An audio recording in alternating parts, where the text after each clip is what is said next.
નમસ્કાર વિદ્યાર્થી મિત્રો, ધોરણ 12 એમાં આપણને ગુજરાત માધ્યમિક અને ઉચ્ચતર માધ્યમિક વિભાગ દ્વારા આપણને જે એકાઉન્ટનું નમૂનાનું પ્રશ્નપત્ર મળ્યું છે એનો આપણે છેલ્લા વિડીયોમાં વિભાગ સી જોયો તો આ વિડીયોમાં આપણે જોશું એનો વિભાગ ડી કે જેમાંથી આપણને 5 પ્રશ્નો પૂછાશે અને કોઈ પણ આપણે 3 ના જવાબ આપવાના છે। એટલે કે નીચેના પ્રશ્નોના માગ્યા મુજબ જવાબ આપો। કોઈ પણ 3 પ્રશ્નો લખવાના છે અને દરેક પ્રશ્નનો મળશે તમને 4 ગુણ। એટલે કુલ આપણો સેક્શન 4 તેરીને 12 માર્કનો સેક્શન રહેશે। એમાં 5 પ્રશ્નો પૂછાશે, એમાંથી આપણે 3 ના જવાબ આપવાના છે। તો જોવી પહેલા પ્રશ્ન નંબર 37, પૂજા અને પ્રાર્થનાની પેઢીની મૂડી 8 લાખ છે અને અપેક્ષિત વળતરનો દર 12% છે। છેલ્લા 3 વર્ષનો નફો અનુક્રમે 1 લાખ, 1,40,000 અને 90,000 છે। પાઘડીનું મૂલ્ય છેલ્લા 3 વર્ષના સરેરાશ અધિક નફાના 2 વર્ષની ખરીદીને આધારે નક્કી કરવાનું છે।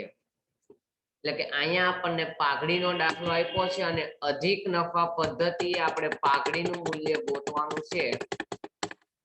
તો કે પાઘડી એટલે કે અધિક નફાનો જ્યારે દાખલો પૂછે એટલે 6 સ્ટેપમાં આપણો દાખલો આવશે। પહેલા તો વિગત અને રકમ રૂપિયાનું ખાનું બનશે। એમાં પહેલું સ્ટેપ આવશે આપણું રોકાયેલી મૂડી।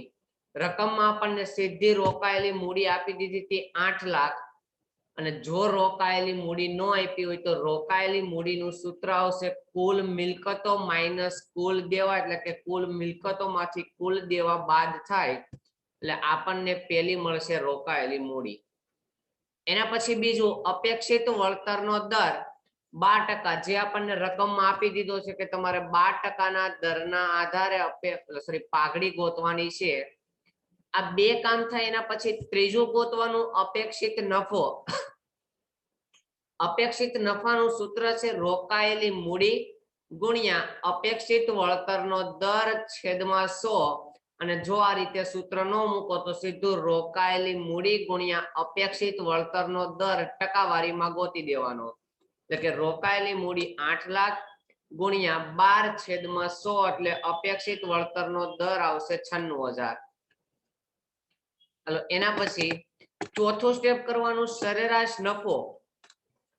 આપણને 3 વર્ષનો સરેરાશ નફો આપ્યો છે 1 લાખ, 1,40,000 અને 90,000।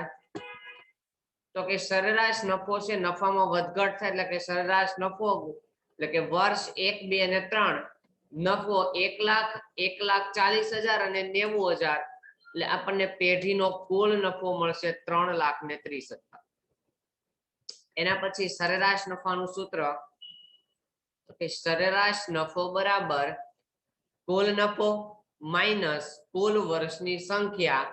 તો કે 3 લાખ છેદમાં કુલ વર્ષ આપ્યા 3 એટલે 3,30,000 ભાગ્યા 3 એટલે સરેરાશ નફો આવશે આપણો 1,10,000। એટલે સરેરાશ નફો થયો આપણો 1,10,000। ચલો 4 સ્ટેપ પૂરા। એના પછી પાંચમું કરવાનું આપણે અધિક નફો, કારણ કે આપણે અધિક નફા પદ્ધતિએ ગોતવાનું છે એટલે અધિક નફો ગોતવો પડશે। તો કે પાંચમું સ્ટેપ અધિક નફો બરાબર સરેરાશ નફો માઈનસ અપેક્ષિત નફો। સરેરાશ નફો આવ્યો આપણો 1,10,000 માઈનસ અપેક્ષિત નફો 96,000 એટલે અધિક નફો આવશે આપણો 14,000। એટલે આ રહ્યો આપણો અધિક નફો 14,000। અને છેલ્લું પાઘડી, તો કે પાઘડી બરાબર અધિક નફો ગુણ્યા પાઘડીની ખરીદીના વર્ષ। 14,000 ગુણ્યા આપણને 2 વર્ષની પાઘડી ગોતવાની કીધી હતી એટલે 14,000 ગુણ્યા 2 એટલે 28,000 આ આપણી પાઘડીની રકમ થશે। એટલે આ થયો આપણો અધિક નફા પદ્ધતિ કે જ્યારે અધિક નફા પદ્ધતિ પૂછે એટલે 6 સ્ટેપમાં દાખલો કરવાનો। એના પછી પ્રશ્ન નંબર 38, નીચેની માહિતી પરથી દિત્વી અને શાર્વીની ભાગીદારી પેઢીની પાઘડીની કિંમત છેલ્લા 5 વર્ષના ભારિત સરેરાશની 3 વર્ષની ખરીદીને આધારે નક્કી કરો. વર્ષ આપ્યું છે 2015-16 માં નફો 40,000, 2016-17 નો નફો 60,000,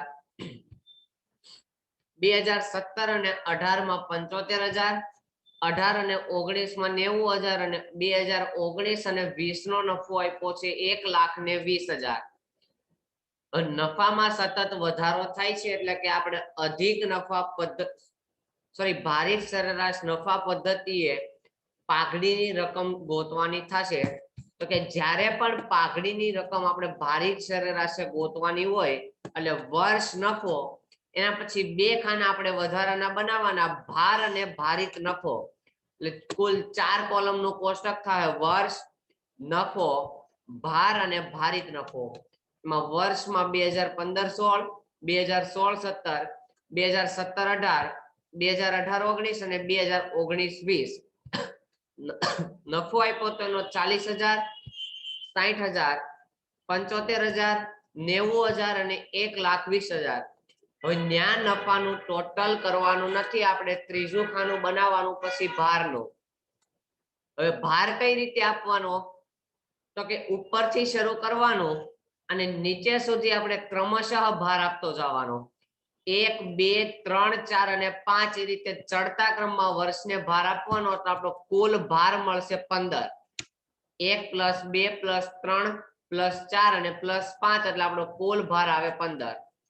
એના પછી આ નફો અને ભાર આ બેનો કરવાનો ગુણાકાર એટલે કે બીજી કોલમ અને ત્રીજી કોલમનો ગુણાકાર કરવાનો અને ચોથી કોલમમાં લખવાનો એટલે આપણને મળશે ભારિત નફો. તો કે 40,000 ગુણ્યા 1 40,000, 60,000 ગુણ્યા 2 1,20,000, 75,000 ગુણ્યા 3 2,25,000, 90,000 ગુણ્યા 4 3,60,000 અને 1,20,000 ગુણ્યા 5 એટલે 6 લાખ. અને આ ભારિત નફાનું ટોટલ કરો એટલે કે કુલ ભારિત નફો આવે આપણો 13,45,000. હાલો હવે ભારિત સરેરાશ નફાનું સૂત્ર મૂકવી તો કે ભારિત સરેરાશ નફો બરાબર કુલ ભારિત નફો છેદમાં કુલ ભાર. કુલ ભારિત નફો મેળવો તો આપણને 13,45,000 છેદમાં કુલ ભાર 15 એટલે ભારિત સરેરાશ નફો આવશે આપણો 89,666.67. એના પછી પાઘડી ગોતવાની કીધી હતી એટલે પાઘડીનું સૂત્ર હતું ભારિત સરેરાશ નફો ગુણ્યા પાઘડીની ખરીદીના વર્ષ. તો કે ભારિત સરેરાશ નફો આવ્યો તો 89,666.67 ગુણ્યા આપણને 3 વર્ષની ખરીદીને આધારે પાઘડી ગોતવાની એટલે પાઘડીની ખરીદીના વર્ષ થાય 3 એટલે 89,666 ગુણ્યા 3 એટલે આપણી પાઘડી મળશે 2,69,000.01. આ થઈ આપણી 3 વર્ષની પાઘડી ભારિત સરેરાશ પદ્ધતિના આધારે. એના પછી પ્રશ્ન નંબર 39 બ્રાઇટ ઇન્ડિયા લિમિટેડ ના તારીખ 31/3/2019 અને 31/3/2020 ના રોજ પૂરા થતા વર્ષના નફા નુકસાનના પત્રકો નીચે પ્રમાણે આપવામાં આવેલા છે. તેના આધારે તુલનાત્મક નફા નુકસાનનું પત્રક બનાવો. એમાં આપણને નફા નુકસાનનું પત્રક આપ્યું છે, વિગતોમાં આપ્યું છે વેચાણની ઉપજો, અન્ય આવકો, ખર્ચાઓ અને આવકવેરાનો દર 30%. એના પછી નોંધ નંબર 3 આપણને આપ્યું 31/3/2020 ની રકમ. એમાં વેચાણની ઉપજો આપી 16 લાખ અને 19 માં આપી છે 14 લાખ. અન્ય આવકો 2020 ની 3 લાખ અને 2019 ની 2,50,000 અને ખર્ચાઓ 2020 ના 9 લાખ અને 2019 માં 7,20,000. હાલો હવે તુલનાત્મક પત્રક બનાવવાનું છે એટલે કે વર્ષની આપણે તુલના કરવાની થશે. રકમમાં આપણને 4 કોલમ આપી દીધી છે, વિગત, નોંધ નંબર અને 2 વર્ષની આપણને રકમ. હવે કાર્ય કરવાનું 2 કોલમ બીજી બનાવવાની. તો કે બે કોલમ કઈ રીતે બનશે તો કે તારીખ 31/3/19 અને 31/3/20 ના રોજ પૂરા થતા વર્ષનો તુલનાત્મક નફા નુકસાન પત્રક. હાલો જો પહેલી કોલમ વિગતની, બીજી નોંધ નંબર, બે કોલમ થઈ, ત્રીજી કોલમ લખી દેવાની જૂના વર્ષની એટલે 31/3/19 ની ત્રીજી કોલમ અને નવું વર્ષ હતું આપણું 31/3/20 એટલે ચોથી કોલમ. એના પછી પાંચમી કોલમ બનાવવાની એટલે કે 5 બરાબર 4 માઇનસ 3 એટલે કે ચાલુ વર્ષમાંથી એની અગાઉનું વર્ષ બાદ કરવાનું એટલે કે જે તફાવતની રકમ આપે એ પાંચમી કોલમમાં લખવાની અને એના પછી છઠ્ઠી કોલમ બનાવવાની 5 ભાગ્યા 3 એટલે કે જે તફાવતની રકમ મળી એ છેદમાં અગાઉનું વર્ષ ગુણ્યા 100 એટલે એ બનશે આપણી છઠ્ઠી કોલમ. હાલો હવે ગણતરી કઈ રીતે તો કે વેચાણની ઉપજો આપણને આપી હતી 14,00,000 2019 ની અને 20 ની આપી હતી 16 લાખ. એમાંથી હવે પાંચમી કોલમ બનાવવાની એટલે કે 16 લાખ માંથી 14 લાખ બાદ થશે એટલે પાંચમી કોલમ આવશે આપણી 2 લાખ અને છઠ્ઠી કોલમમાં 5 ભાગ્યા 3 5 હતું આપણું 2 લાખ ભાગ્યા અગાઉનું વર્ષ એટલે 14 લાખ ગુણ્યા 100 એટલે વધારો ઘટાડો ટકાવારીમાં મળશે 14.29. એના પછી અન્ય આવકો તો કે 2019 ની આપી હતી 2,50,000, 20 ની આપી છે 3 લાખ. તો પાંચમી કોલમ બનશે આપણી 4 માઇનસ 3 એટલે કે ચાલુ વર્ષમાંથી આપણું અગાઉનું વર્ષ બાદ કરો એટલે 3 લાખ માઇનસ 2,50,000 એટલે પાંચમી કોલમ આવશે આપણી 50,000. હવે છઠ્ઠી કોલમ 50,000 ભાગ્યા અગાઉનું વર્ષ 2,50,000 ગુણ્યા 100 આ 50,000 ભાગ્યા કરવાના તમારે 2,50,000 ગુણ્યા 100 એટલે 20% અન્ય આવકો આવશે. એના પછી હવે વેચાણની ઉપજો અને અન્ય આવકોનું ટોટલ કરવાનું અને આપણે કુલ આવક મેળવવાની. જે રીતે કંપનીના વાર્ષિક હિસાબમાં નફા નુકસાનનો પત્રક બનાવી છવી એ જ રીતે આમાં તુલનાત્મક નફા નુકસાનનું પત્રક તૈયાર કરવાનું આવશે એટલે કે વેચાણ પ્લસ અન્ય આવકો એટલે મેળવવાની પહેલા કુલ આવકો તો કે કુલ આવકો 14 લાખ ને કુલ આવક કઈ રીતે મળશે તો કે વેચાણ પ્લસ અન્ય આવકો એટલે વેચાણ હતું 14 લાખ પ્લસ 2,50,000 એટલે 16,50,000. એ રીતે 20 નું 16 લાખ પ્લસ 3 લાખ એટલે 19 લાખ. હવે પાંચમી કોલમ બનાવવાની તો કે 4 માઇનસ 3 તો કે 19 લાખ માઇનસ 16,50,000 એટલે 2,50,000. અને જો શોર્ટકટ એટલે કે થોડુંક ઈઝી રીતે કરવું હોય તો પાંચમી કોલમ નું ટોટલ કરી દેવાનું 2 લાખ પ્લસ 50,000 એટલે કે 2,50,000. હાલો હવે છઠ્ઠી કોલમ તો કે 5 ભાગ્યા 3 ગુણ્યા 100 2,50,000 ભાગ્યા ત્રીજી કોલમ એટલે કે 16,50,000 ગુણ્યા 100 એટલે આવશે 15.15. એના પછી ખર્ચાઓ આપ્યા હતા આપણને 19 નો 7,20,000 અને 20 નો આપ્યો છે 9,60,000 તો કે 9,60,000 માઇનસ 7,20,000 એટલે પાંચમી કોલમ આવશે આપણી 2,40,000. એના પછી છઠ્ઠી કોલમ તો કે 2,40,000 ભાગ્યા 7,20,000 એટલે આવશે 33.33%. હાલો હવે ખર્ચા અને આવક મળે એના પછી કામ કરવાનું પહેલું ગોતવાનું આવકવેરા પહેલાનો નફો. તો કે પહેલાનો નફો કઈ રીતે મળશે તો કે કુલ આવક માઇનસ કરવાના કુલ ખર્ચા. આ બે કોલમ આપી છે કુલ આવક અને કુલ ખર્ચા એટલે કે આ કુલ આવક માંથી તમારે કુલ ખર્ચા બાદ કરવાના એટલે પહેલું મળશે આપણને આવકવેરા પહેલાનો નફો તો કે 16,50,000 માઇનસ 7,20,000 એટલે આવકવેરા પહેલાનો નફો 19 માટે આવશે 9,30,000. એના પછી 20 માટે તો કે 19 લાખ માઇનસ ખર્ચાઓ હતા 9,60,000 એટલે ન્યા પહેલાનો નફો આવશે 9,40,000. હાલો હવે કામ કરવાનું આપણે પાંચમી કોલમનું તો એમાં પણ ઈઝી રીતે કરવું હોય તો 2,50,000 આવક હતી માઇનસ ખર્ચા કરવાના 2,40,000 એટલે મળે 10,000. હાલો તો 10,000 ભાગ્યા 9,30,000 ગુણ્યા 100 એટલે આવશે આપણી ટકાવારી 1.08. એના પછી આવકવેરાની જોગવાઈ, તો કે હવે જોગવાઈની રકમ ક્યાંથી ગોતવી, તો કે આપણને રકમ આપી હતી આવકવેરાનો દર 30% હતો. એ આવકવેરાનો દર એ જ આપણા માટે થશે આવકવેરાની જોગવાઈ. એટલે કે આવકવેરાની જોગવાઈ, તો હવે ટકાવારી કોની કરવાની, તો કે જે આવકવેરા પહેલાનો નફો ગોઈતો એની જ ટકાવારી કરવાની. 9,30,000 ના 30% એટલે આવશે 2,79,000 ને 9,40,000 ના 30% કરો એટલે આવશે 2,82,000. 2,82,000 માઇનસ 2,79,000 એટલે પાંચમી કોલમ મળશે 3 લાખ અને 3 લાખ ભાગ્યા 2,79,000 એટલે આપણો વધારો ઘટાડો આવશે 1.08%. એના પછી આવકવેરા પહેલાનો નફો મળ્યો અને આવકવેરાની જોગવાઈ મળી. હવે આવકવેરા પછીનો નફો ગોતવાનો, એટલે કે તમારો પહેલાના નફામાં ટેક્સ ભેગો હતો આવકવેરો, હવે એની જોગવાઈ બાદ કરી દો એટલે હવે તમને મળે આવકવેરા પછીનો નફો. તો કે 9,30,000 માઇનસ 2,79,000 એટલે આવકવેરા પછીનો નફો આવે 6,51,000.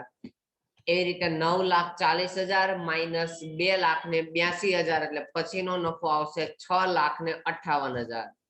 હવે 6,58,000 માંથી 6,51,000 બાદ કરો એટલે આપણને મળશે 7,000 અને 7,000 ભાગ્યા 6,51,000 એટલે આવશે 1.08%. એના પછી 40મો પ્રશ્ન, એમાં આપણને બે દાખલા આપ્યા છે. પેલું આપ્યું છે ઝેડ કંપનીની નીચે આપવામાં આવેલ માહિતીના આધારે કાચા નફાનો ગુણોત્તર શોધો. એમાં વેચાણ આપ્યું છે 6 લાખ અને વેચેલ માલની પડતર આપી છે 5 લાખ. એના પછી બીજું આપ્યું છે HN કંપની લિમિટેડની નીચે આપેલ વિગતોના આધારે સ્ટોકનો ઉથલો ગોતો. તો કે વેચાણ અંદર આપ્યું છે તમને 2,50,000 સોરી 25 લાખ અને શરૂઆતનો સ્ટોક આપ્યો છે 4 લાખ. એના પછી કાચો નફો આપ્યો 4 લાખ અને આખરનો સ્ટોક છે 3 લાખ. એટલે આના આધારે સ્ટોકનો ઉથલો ગોતવાનો. જોઈ આલો તો બેયની ગણતરી. પેલું ગોતવાનું છે કાચા નફાનો ગુણોત્તર, તો કે એમાં આપણને વેચાણ આપ્યું હતું 6 લાખ અને વેચાલ માલની પડતર આપી હતી 5 લાખ. હાલો તો હવે પેલું કામ કરવાનું, કાચા નફાના ગુણોત્તરનું સૂત્ર શું હતું, તો કે કાચો નફો છેદમાં વેચાણ ગુણ્યા 100. તો હાલો આપણી પાસે વેચાણ છે 6 લાખ, કાચો નફો નથી. તો કે હવે કાચો નફો કઈ રીતે મળશે, તો કે કાચા નફાનું સૂત્ર હતું કાચો નફો બરાબર વેચાણ માઇનસ વેચેલ માલની પડતર. એટલે કે વેચાણ 6 લાખ માઇનસ વેચેલ માલની પડતર 50,000 એટલે કાચો નફો આવશે 1 લાખ. હાલો સૂત્રમાં કિંમત મૂકવી, તો કે કાચા નફાનો ગુણોત્તર બરાબર કાચો નફો છેદમાં વેચાણ ગુણ્યા 100.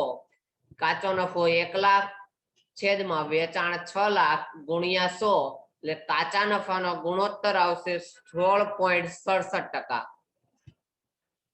એના પછી બીજું વેચાણ આપ્યું છે 25 લાખ, શરૂઆતનો સ્ટોક 4 લાખ, કાચો નફો 4 લાખ અને આખરનો સ્ટોક 3 લાખ. આપણને ગોતવાનું કીધું હતું સ્ટોકનો ઉથલો. તો સ્ટોકના ઉથલાનું સૂત્ર છે વેચેલ માલની પડતરના છેદમાં સરેરાશ સ્ટોક. તો જો આપણી પાસે બે માંથી એક પણ કિંમત નથી આપણી પાસે વેચેલ માલની પડતર કે નથી આપણી પાસે સરેરાશ સ્ટોક. એટલે તો પેલું વેચેલ માલની પડતર કઈ રીતે મળશે, તો કે જે કાચા નફાનું સૂત્ર હતું કાચો નફો બરાબર વેચાણ માઇનસ વેચેલ માલની પડતર. એમાં વેચેલ માલની પડતરને બરાબરની ડાબી બાજુ જવા દો અને કાચો નફો છે એ બરાબરની આવશે જમણી બાજુ. એટલે સૂત્ર બની જાય આપણું વેચેલ માલની પડતર બરાબર વેચાણ માઇનસ કાચો નફો. વેચાણ આપ્યું હતું 25 લાખ માઇનસ કાચો નફો 4 લાખ એટલે વેચેલ માલની પડતર આવશે 21 લાખ. એના પછી બીજું ગોતવાનું સરેરાશ સ્ટોક. સરેરાશ મતલબ સરાસરી કાઢવાની. તો કે સરાસરી એટલે કે શરૂઆતનો સ્ટોક પ્લસ આખરનો સ્ટોક ભાગ્યા 2. શરૂઆતનો સ્ટોક 4 લાખ પ્લસ આખરનો સ્ટોક 3 લાખ ભાગ્યા 2 એટલે કે 7 લાખ ભાગ્યા 2 એટલે સરેરાશ સ્ટોક આવશે 3,50,000. હાલો હવે સૂત્રમાં મૂકો કિંમત. તો કે સ્ટોકનો ઉથલો બરાબર વેચેલ માલની પડતરના છેદમાં સરેરાશ સ્ટોક. હાલો તો કે વેચેલ માલની પડતર હતી 21,000, સરેરાશ સ્ટોક 3,50,000 એટલે સ્ટોકનો ઉથલો આવશે 6 વખત. ઉથલો દર્શાવવા હે વખતમાં અને કાચા નફાનો ગુણોત્તર દર્શાવવા હે ટકાવારીમાં. હાલો એના પછી પ્રશ્ન નંબર 41. નિરાલી કંપની લિમિટેડની નીચે આપેલ વિગતોના આધારે રોકાણની પ્રવૃત્તિનો રોકડ પ્રવાહ શોધો. રકમ આપી તમને વિગત, રકમ રૂપિયા, વિગત અને રકમ રૂપિયા. એમાં યંત્રોની શરૂઆતની બાકી આપી છે 4,50,000, આખરની બાકી 4 લાખ.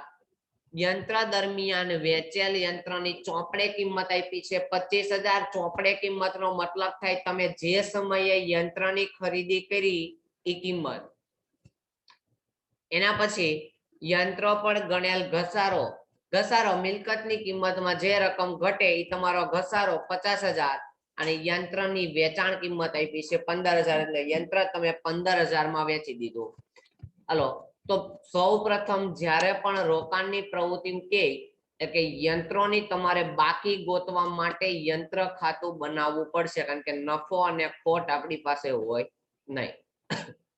હાલો જોવો પેલું યંત્ર ખાતું વિગત, રકમ રૂપિયા, વિગત અને રકમ રૂપિયા. હાલો પેલી આપણને શરૂઆતની બાકી આપી હતી. શરૂઆતની બાકી દર્શાવવાની યંત્ર ખાતાની ઉધાર બાજુ. બાકી આગળ લાવ્યા 4,50,000. આખરની બાકી આપી હતી 4 લાખ તો એ આપણા માટે બનશે બાકી આગળ લઈ ગયા. તો કે બાકી આગળ લઈ ગયા 4 લાખ. હાલો એના પછી યંત્રો પર ગણેલ ઘસારો. ઘસારો આપણા માટે નુકસાન થાય. તો કે નુકસાન એટલે ઉધાર. તો કે ઘસારા ખાતે ઉધાર થાય અને તે યંત્ર ખાતે જમા થાય. ધોરણ 11 માં આપણે ભણ્યા હતા ખાતા વહી ખતાવણી, એટલે ખતાવણી કરવાની થાય એટલે યંત્ર ખાતું બનાવ્યું છે એટલે યંત્ર ખાતાની જમા બાજુ અસર આવશે લખવાની ઉધાર એટલે ઘસારા ખાતે આવશે 50,000.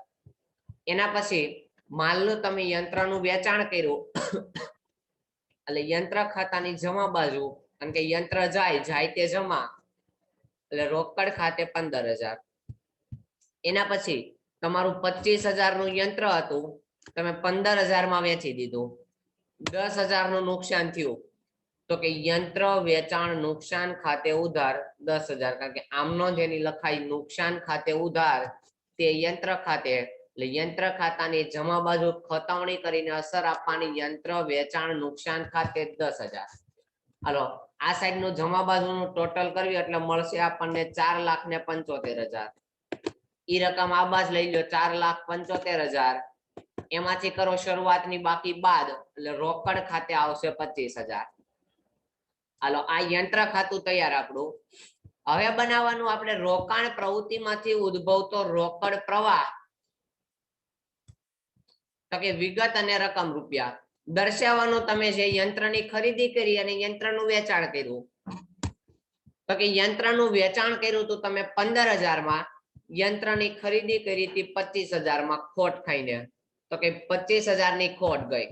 આ તમને જે રકમ મળી અહીંયા આ રોકડ ખાતે આ તમારી ખોટ બતાવી હતી. રોકડ ખાતે 25,000 અને અહીંયા આપ્યું તો આપને વેચાણ આ 15,000. હાલો તો કે યંત્રનું વેચાણ 15,000 અને યંત્રની ખરીદી કૌંસમાં 25,000 નો મતલબ થાય ખોટ.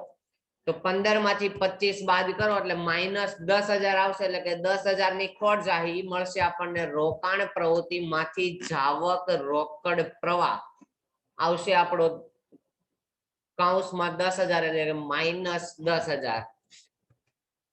આ થયો આપણો સેક્શન નંબર ડી. કુલ 5 પ્રશ્નો આપ્યા છે, એમાંથી આપણે કોઈ પણ 3 પ્રશ્નો ગણવાના છે, જેમાં 2 હશે તમારા પાઘડીના દાખલા, એક હશે નાણાકીય પત્રકોનું વિશ્લેષણ, એક દાખલો પૂછ્યો હશે 40 નંબરનો ગુણોત્તરો વાળો, અને એના પછી 41મો પ્રશ્ન હશે તમારો રોકડ પ્રવાહ પત્રકનો, એમાંથી તમારે કોઈ પણ 3 દાખલા તમને ઈઝી લાગે એ ગણવાના છે. બસ અહીંયા આપણો સેક્શન ડી પૂરો, અને આગળનો સેક્શન નંબર E આપણે આગળના વિડીયોમાં જોશું. જો તમને આ વિડીયો ગમે તો ચેનલ લાઈક કરો, શેર કરો અને સબસ્ક્રાઇબ કરો, કે જેથી તમે આગળના વિડીયો ઝડપથી મેળવી શકો. બસ અસ્તુ.